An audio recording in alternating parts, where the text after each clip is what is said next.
On part tout de suite place de l'Étoile pour retrouver Alexandre Chauveau. Bonjour Alexandre.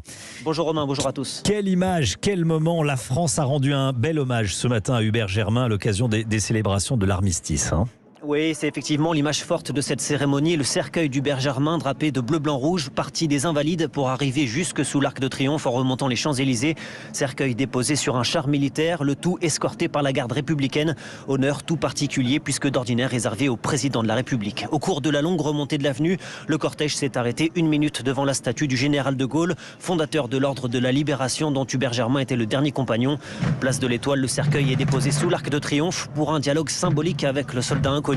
C'était la volonté de l'Élysée de donner une double signification à ce 11 novembre en mêlant l'hommage traditionnel à tous les morts pour la France et donc cet hommage particulier à Hubert Germain. S'en est suivi le rituel des cérémonies du 11 novembre, le ravivage de la flamme, le dépôt de gerbes et la sonnerie aux morts. Et on entend derrière vous ce qui... Et là, voilà la sonnerie aux morts. Alexandre, le président de la République a pris la parole et a posé cette question simple dans son discours. Serions-nous là sans Hubert Germain ? Oui, la voix encore enrouée, le ton grave et solennel pour un discours d'une quinzaine de minutes. Emmanuel Macron a rendu hommage aux 1038 compagnons de la Libération, en citant notamment le général Leclerc, mais aussi Berthier Albrecht ou Philippe Kieffer, visage intemporel de la France, dit-il. Hubert Germain était le dernier et le président a promis de perpétuer leur mémoire.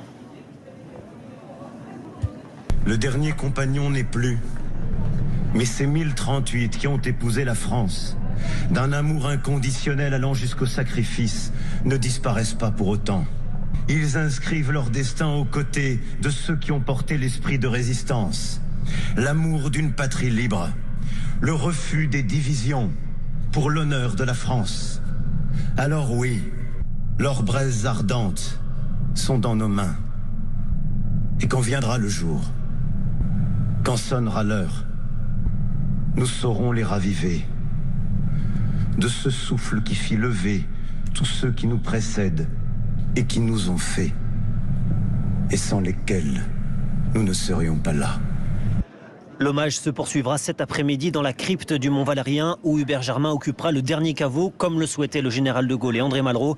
L'Élysée a voulu une cérémonie extrêmement solennelle et sobre. Il n'y aura pas de discours mais un moment de recueillement pour Emmanuel Macron qui se pliera à la dernière volonté d'Hubert Germain en déposant sur son cercueil une croix de Lorraine en bois taillée dans la charpente de Notre-Dame de Paris. Alexandre Chauveau, merci beaucoup Alexandre. Effectivement, le président de la République a encore sa voix enrouée, même encore plus que mardi soir lors de son allocution télévisée. On va retrouver à présent Nina Dorf. Nina en direct également de ce quartier des Champs-Élysées et autour de l'Arc de Triomphe. Vous étiez aux côtés, vous, des Français, Nina, qui ont assisté à cette cérémonie. Quelles ont été les réactions ?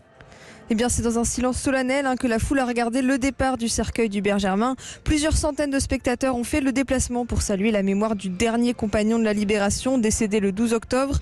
Pour Gaëtan, militaire, il s'agissait à la fois d'un héros national et d'un héros personnel. Bien, Monsieur Germain, il représente déjà, il symbolise la France, il représente toute l'armée française. C'est quelque chose de très important pour nous de pouvoir se recueillir en sa mémoire. Mon grand-père qui était militaire, qui a connu cet homme justement avec beaucoup de bravoure et de dignité. Héloïse, étudiante, elle a de son côté tenu à venir à cette cérémonie au nom du devoir de mémoire encore plus important après la mort d'Hubert Germain. C'est un symbole forcément et c'est aussi une marque d'un devoir qui est maintenant le nôtre, c'est-à-dire que c'est à nous à présent, comme il n'y a plus de vivants, de transmettre cette mémoire aux prochaines générations, toujours dans cette optique de ne pas oublier. Et beaucoup des spectateurs ont déjà prévu aussi de suivre le convoi funéraire jusqu'au Mont-Valérien pour rendre un dernier hommage à Hubert Germain.